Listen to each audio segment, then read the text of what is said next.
So, my name is Mark Christian Espiritu. And yung role ko is medyo general, pero most likely naglalanda ako sa compositing, VFX, tsaka motion graphics.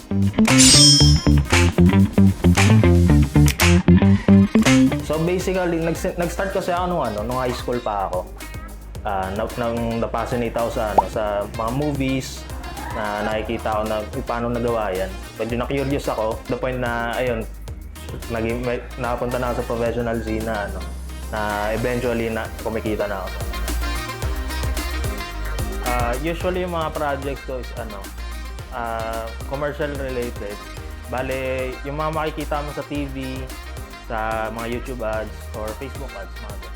May project kami sa tawag dito, sa Rexona. May project kami sa Chowking, project kami sa Milo.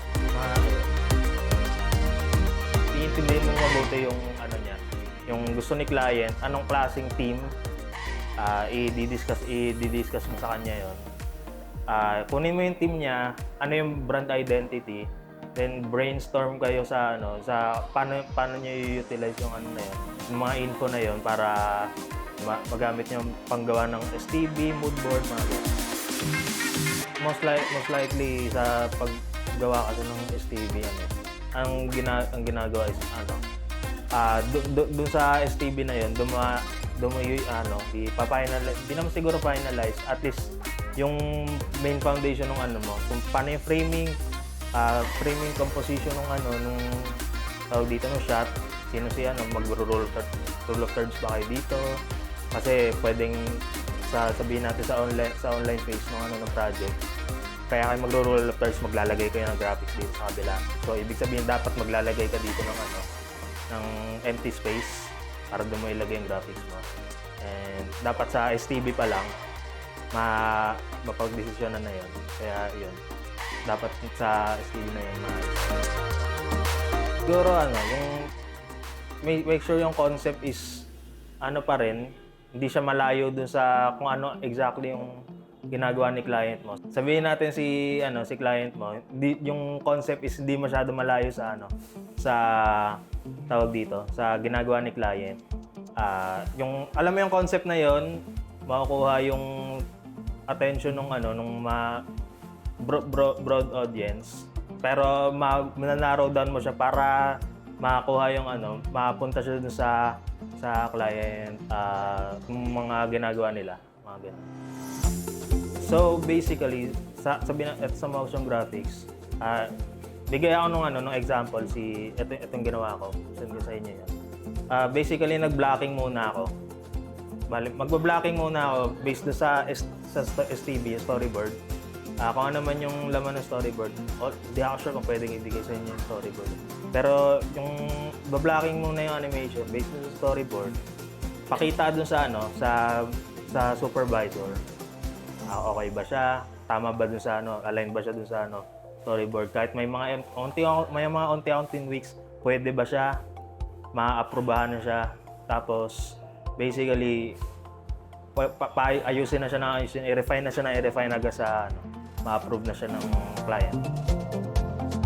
So basically yung pacing niyan is magdedepende siya sa dun sa yung katabi ni STB, which is yung mood board.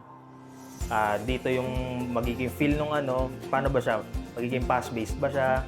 Pag yung mood board fast-paced, so basically maraming cuts, mabilis yung pacing. Sabihin natin sa motion graphics, yung mood board is kinetic typography, maraming text yan, mabilis. Similar siguro, mga example siguro niyan yung typography ni Valorant. Yung alam ko ganun yung nila, yung style nila. Magbe-base siya sa mood board basically. Then papalo niya na si storyboard. Pero since storyboard kasi din sa mood board. So ayun. Mag-nitpick ka ng sounds na related dun sa team nung project niyo. Sabihin natin kwela siya. Hanap ka ng mga kwelang mga sound effects na bagay dun sa kung ano man yung lalabas dun sa sa frame na yon. Meron ba mga transitions, Pero paano magiging transition yung mga ano, paano magiging tunog niya. Depende rin siya sa mood board. Kasi magiging viable mo kasi doon yung ano, yung bibigay sa inyo na briefing PDF. Nandun yung si mood board tsaka si storyboard. So doon ka magbabase sa ano kung paano siya ma-execute, ma-synchronize doon sa mga elements no. Ano lang, kukuha ka lang sa ano, sabihin natin sa Epidemic, so maraming sound effects doon. Pwede ka rin gumawa. Either pwede, kung meron kasi minsan may mga signature sounds si mga client. Si McDonald's, may signature jingle sila eh. Kailangan din yun. So, ayun. Pero may mga variation siya, depende dun sa team ng project. Halloween, Christmas, medyo yung team, ando pa rin yung team, pero alam mo Christmas team. Bale, depende siya sa project. So, doon sa magbabari. May project ako sa De La Salle dati. I think nung 2020, November 2024, 2025, mga ganon. Kasi yung, hindi siya commercial Ang project kasi noon is, meron ka isang room. Bale, buong room na yon 360, may laman. Nung sinubukan ko na siya, nagawa ko na yung scene. I-render ko na. Ang tagal. Similar do sa isa na time constraint na yung ano. So, naghanap kami ng paraan kasi hindi lang naman ang gumagawa doon. Basically, yung kasama ko doon, pumunta ng 2 GPUs. Ako nag-upgrade na. Sinubukan ko gumastos na ako nung may times kasi na kailangan mo na maglabas para lang mausad yung yung project. Kasi delikado kapag hindi na kailangan mo na sa technical side specs usually. May ilan akong tao dito nakakasama na medyo nahihirapan dahil medyo mahina yung hindi kaya. Paparender sa kasama. Either paparender sa kasama or i-render farm na lang. But sa VFX side na yan.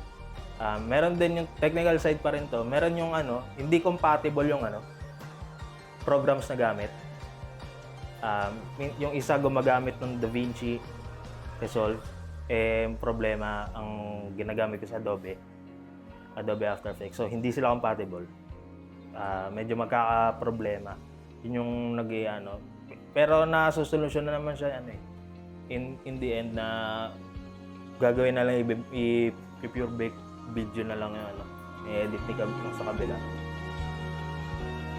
Basically similar do sa question nakaraan na kukunin mo yung ni client, yung brand identity niya, exactly ginagawa. Tapos kung may team man sila na gusto, tapos i-brainstorm mo na yung nakuha mo na info sa kanila, paano mo siya papagandahin.